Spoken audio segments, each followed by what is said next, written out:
Hey, what's going on YouTube? TakaTanakaGiants here with the video for you folks. No cards in this one per se, no mail day, but just something I want to kind of talk to you guys about because it's something something that I've found interesting in the hobby as of late. Most of you guys out there might be aware of ironically, the flaws in Flawless, Panini Football Flawless. I've seen the thread up on Blowout, the threads, the posts, and a lot of people are very disgruntled with how Panini has handled the situation. If you guys are not aware of the situation, it seems as though a lot of the patches, or some of the patches, I don't know what the product run is like, but the print run, but it seems like some of the patches in the product are not actually game worn as advertised, but in fact event worn, player worn, whatever you want to call it.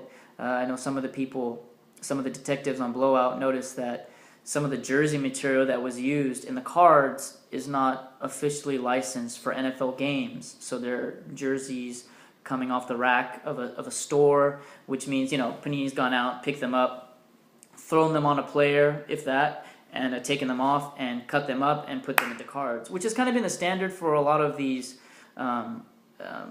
player worn. You see the little disclaimer on the back of a lot of cards where it says player worn. Topps does the same thing. It's the relics contained on this card are not from any specific game, event, or season, etc., etc. So you never really know if it's game used or not unless it actually says so. But in this case, it looks like even that doesn't prevent royal F-ups like this.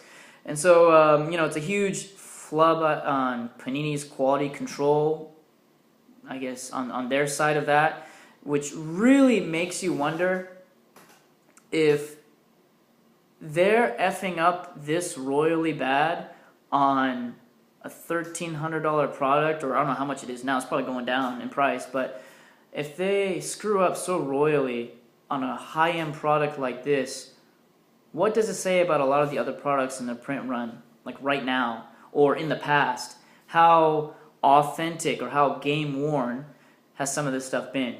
Even how player-worn? How much of this stuff has been player-worn? You don't know. I know a lot of collectors out there on YouTube and Blowout as well. They stopped collecting relics a long time ago because of all the patch nonsense and relic nonsense that's come up over the last few years with distributors and card manufacturers getting involved with people, either knowingly or unknowingly, getting involved with, jersey sellers or distributors that are selling knockoffs or fakes or items that are not officially worn in a game or not even worn by the player. And so I know a lot of collectors have kind of gotten out of that aspect of the hobby and maybe focus more on autographs, etc., set building, whatnot.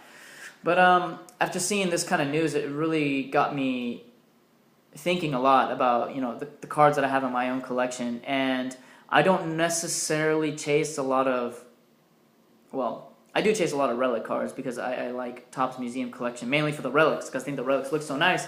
But then that's kind of one of the things that really got me worried about my collection is, I know I have Panini patch products, I have Topps patch products, and really worried about how authentic some of these things are and if they will continue to hold value over time. A lot of the stuff that I have isn't necessarily an investment, but it would be nice if the prices just don't drop or just don't tank on me. That would be awesome.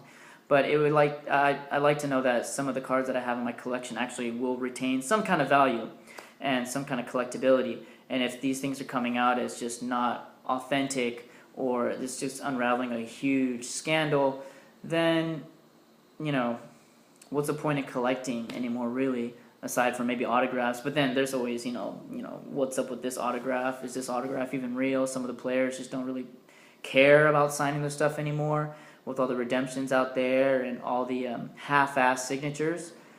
Billy Hamilton, for example, B&H, really.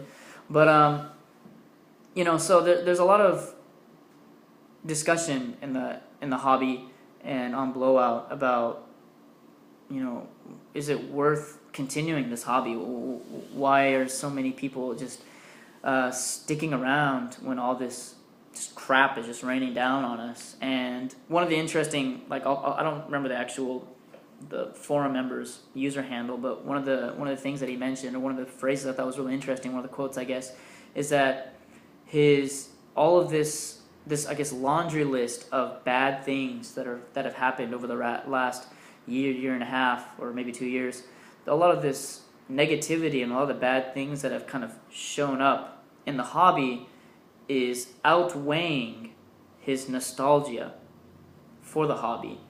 And for me, I used to collect when I was a kid, and this hobby is so much about nostalgia.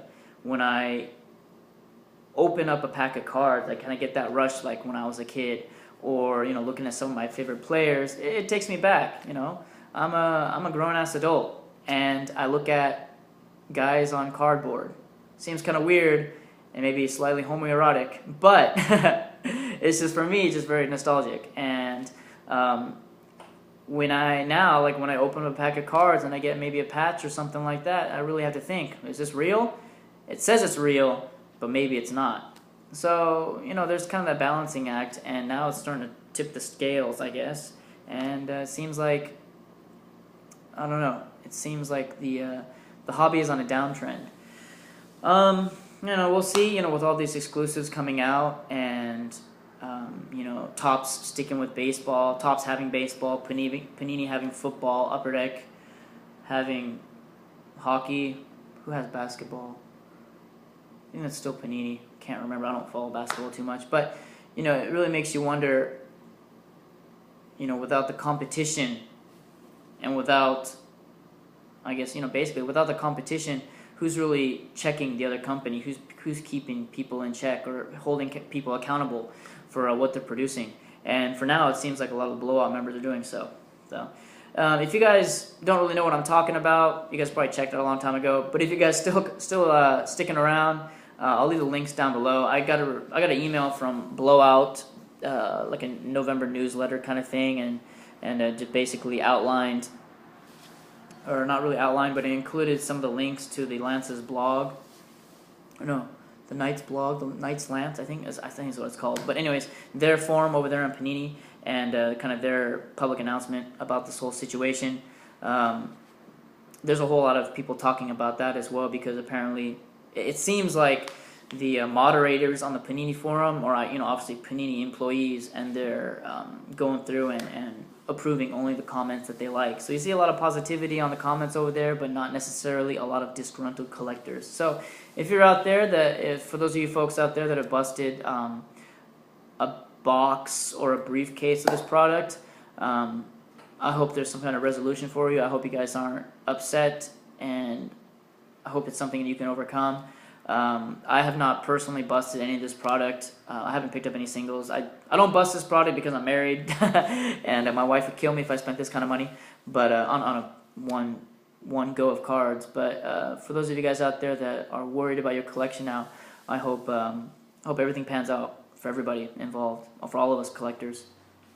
But anyways, yeah, I think that's it for me. This is just kind of what I want to talk about. I apologize, there's no cards in this video, but I think the talk is a little bit more valuable. But yeah, so that's it. Let me know what you guys think. Feel free to leave a comment down below. Let's start a discussion, and I'll talk to you folks later. Peace. Bye-bye.